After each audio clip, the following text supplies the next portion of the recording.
When dealing with eigenvalues and eigenvectors of matrices, it's necessary to deal with complex numbers.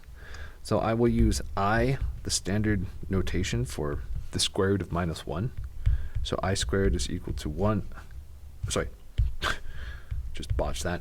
I squared is equal to -1. I cubed, which is I times I squared, is minus I. And then if we multiply it by I again, I to the 4th is going to be equal to 1. And that's about all the complex analysis you really need for, or complex number theory that you need for studying this class. Notice that when we took I cubed and we multiplied by I again, we got to 1. What does that mean? That means that 1 over I is actually minus I. That's useful for time to time. Here's a couple other things. The way that you multiply two complex numbers is by foiling it out. So you get AC plus ADI plus BCI plus BDI squared, but I squared is -1. So if you break this into a real and imaginary parts, you have the AC minus BD as the real part, and then the imaginary part is AD plus BC.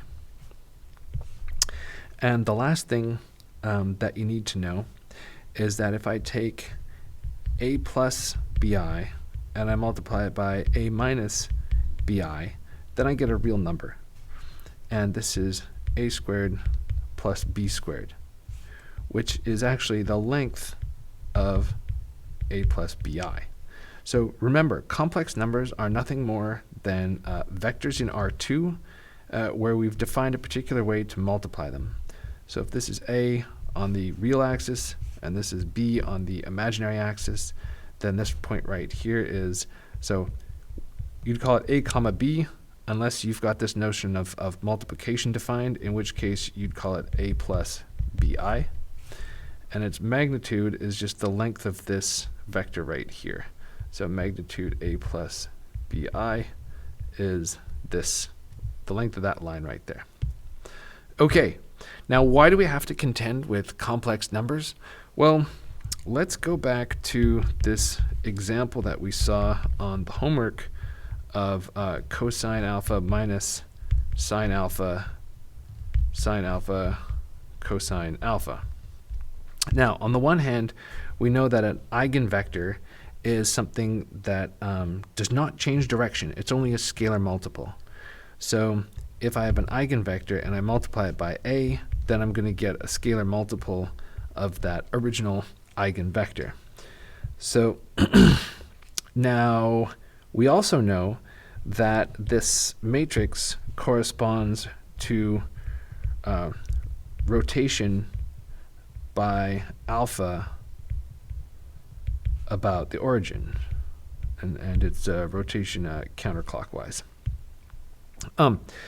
So if we say take alpha to be something like, I don't know, pi over 6 or whatever, then the unit square is going to get changed into something that looks like roughly this, if I can draw a square properly.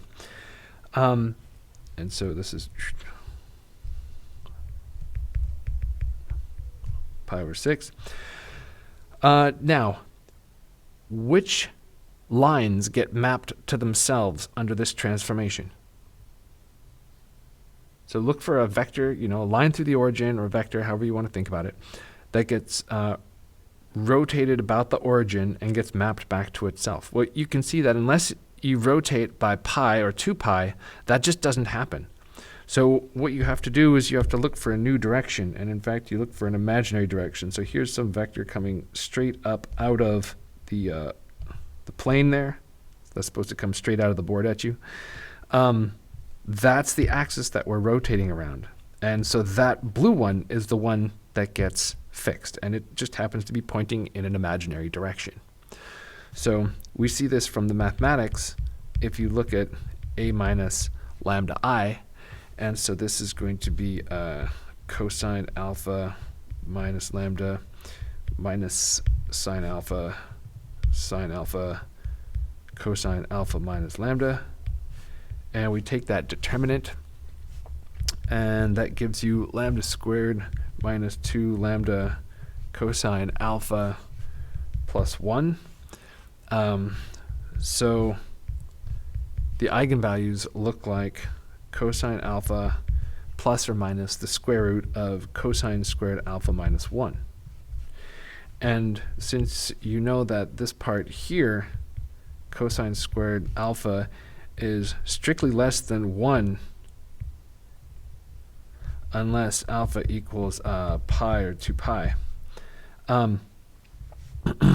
then you're going to have imaginary answers. Okay, so let's look at the case when alpha is just pi over 2, just to make the mathematics slightly simpler. So in this case, the matrix we're dealing with is 0, minus 1, 1, 0. And the characteristic polynomial for this matrix is then going to be lambda squared plus 1. So lambda, your eigenvalue, is going to be positive and negative I. So if we take our first eigenvalue to be I, then a minus II looks like negative I, negative 1, 1 minus I. And we can row reduce this. So let's see. So if I multiply the first row by I, so if I do I times row 1, then this becomes 1 minus I, 1 minus I.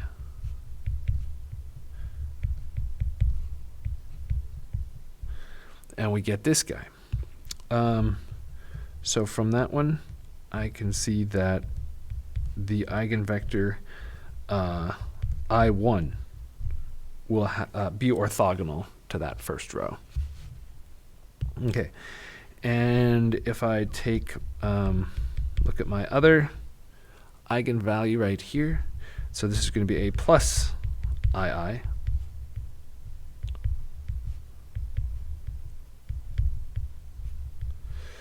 Then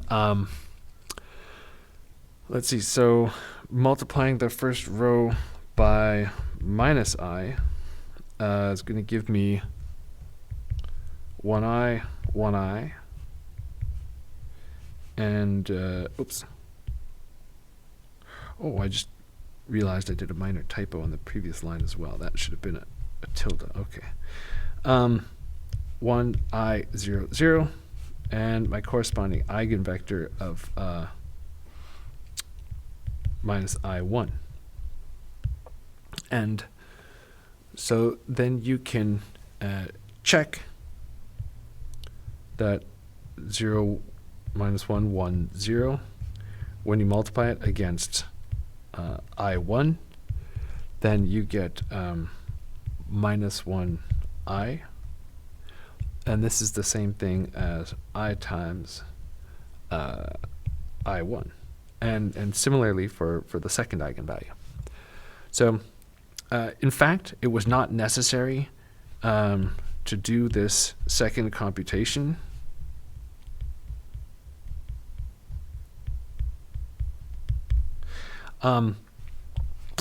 Because it will always work out this way.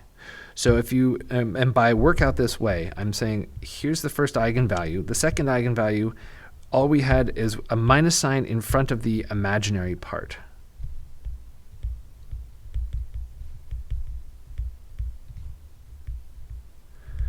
And that means we're looking at what's called the complex conjugate. And it turns out that if our matrix A doesn't have any imaginary numbers in it, then any complex numbers that pop out will always come as complex conjugate pairs. So the exact same thing happened over here with the corresponding eigenvectors. We had the imaginary part here and then the negation of it here. For the second term, 1, the imaginary part is 0, so it just ends up looking the same. Nothing changes there. So just to summarize that, what we just said right there, me switch back to black. If we look at our point a plus bi, say this is, we'll call this guy z for complex number. Okay. Then when we look at, if we just make the vertical coordinate negative, it reflects it down here. So this is what we call z conjugate, and it's instead of a plus bi, it's a minus bi. And I'm mentioning this because if lambda is a complex eigenvalue,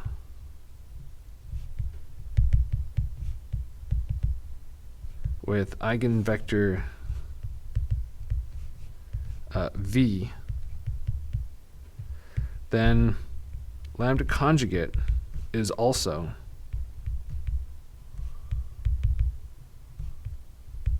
an eigenvalue